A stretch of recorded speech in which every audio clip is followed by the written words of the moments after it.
Hey guys, it's Skill Legend here today, and I want to talk about Lycanroc, the new form that we just got, the Dusk or Twilight, depending on whatever word you want to choose. The English chose Dusk, which kind of disappoints me because the word uh, Tasogiri in Japanese can either imply Twilight or Dusk. But anyways, that's not what I actually wanted to talk about. What I wanted to talk about is the form itself and how like it affects the game and how it affects the anime. So first of all, I wanted to say that if you have not seen the episodes um, that just recently came out, 30 episode 37 of Sun and Moon, it's actually really good. A lot of the episodes leading up to the Akala Islands and the actual Akala Islands themselves were very good episodes. So if you haven't seen any of the new Sun and Moon stuff, I would say that you check it out. Um, it's just been getting really good lately, and I feel like if you didn't like it at the beginning, you might like some of the stuff that's come up um, recently.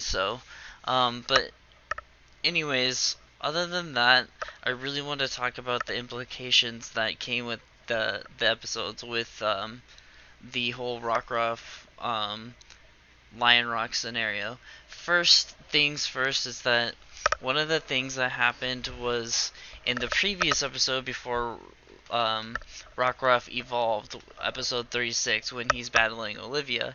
Um, Professor Kukui, sorry, I can never pronounce that name properly the first time. But anyways, the professor noticed something about Ash, and he noticed that Ash has a passionate burning fire to him. He doesn't say it out loud. He just kind of notices it before the battle with Olivia, and then it pans to Ash, who has the blue fire kind of vortex coming out of him, like they did with Ash Greninja. Now, I thought that was kind of an interesting throwback, um, because of the implications of this new form that we learned about before the episode came out. And the reason that it took me so long to do this video is because I wanted to wait and watch the subs, because I wasn't sure. Like, there were some things that I caught on with the Japanese that I know, but I didn't really. Their facial expressions kind of, I don't know, they were kind of hard to tell what they were trying to mean by certain things.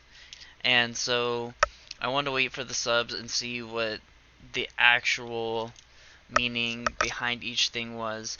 And because one of the things that I had kind of theorized is that this was going to be kind of like the new, not necessarily replacing Ash Greninja, but it was going to be a form in the sense that it's one of those things that has never ever happened before.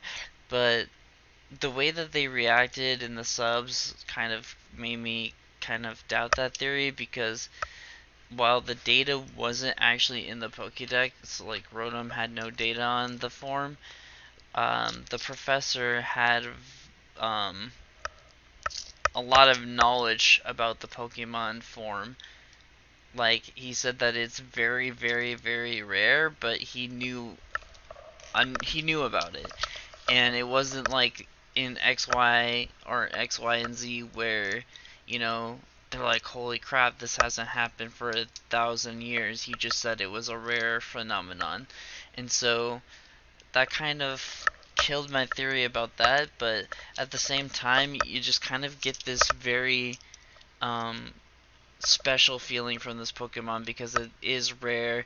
You saw the kind of fire vortex um, that came out of Ash from the previous episode, and so you just like get these feelings that this is going to be their way of kind of being like, Ash Greninja might be gone, but this may be the new um, very cool Pokemon that we're going to, hype up and try to promote a little bit more than the others, but we'll just kind of have to wait and see about that. But the other thing that I wanted to talk about is that since the professor did know about this form, it is very, very heavily implied that if Ultra Sun and Moon come out, if the premise is an alternate universe, that alternate universe is the universe that Ash is in.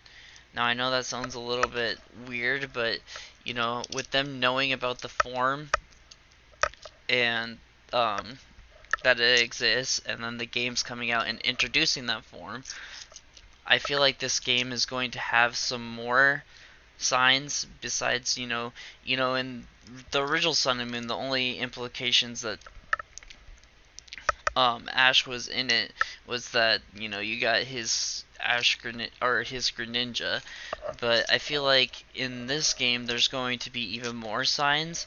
And the reason that I bring this up is because if this is the alternate universe game in which Ash's quote unquote character is in, there's going to be a bunch of Easter eggs probably in the game itself that heavily imply towards where the anime is going.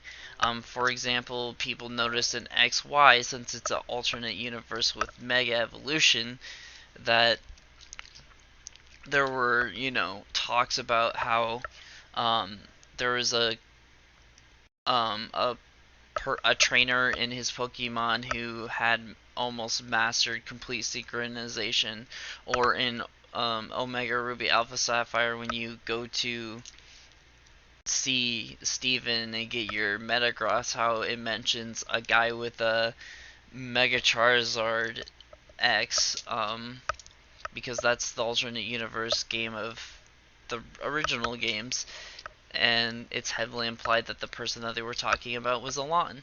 Like there's just these little subtle hints. Even Olivia, or I'm sorry, not Olivia, even Olympia's character in XY in the gym, kind of prophesizes that of the Ash Greninja in the games as well.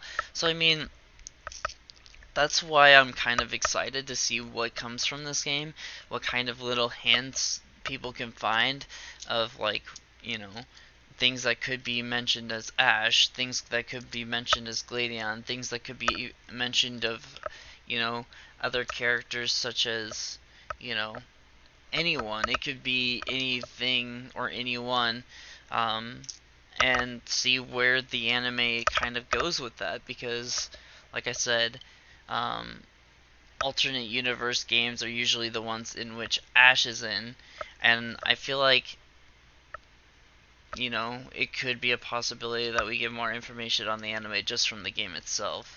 Uh, it'll be interesting to see if they keep Red in the battle tree and Blue, because supposedly the whole theory is that Red and Blue are the main protagonists of the universes without Mega Evolution, while Ash, even though he's never been shown, is the kind of protagonist that follows after us in the games. Well, he follows after, or he either goes before or after to the region that we were in when we play the games in the anime. So it's in the alternate universe. So anyways, I want to know what you guys think. Are you guys impressed with this new Lycanroc form? Are you kind of more interested in seeing if there's any hints, Easter eggs, such, since this is supposed to be an alternate universe game? See if we can find anything out more about the anime, or more about Ash, or even the characters themselves in the Ultra Sun and Moon game. Are you guys even interested at all in either the where the anime is going or the games? I want to know what you guys have to think. But anyways, I'll talk to y'all later.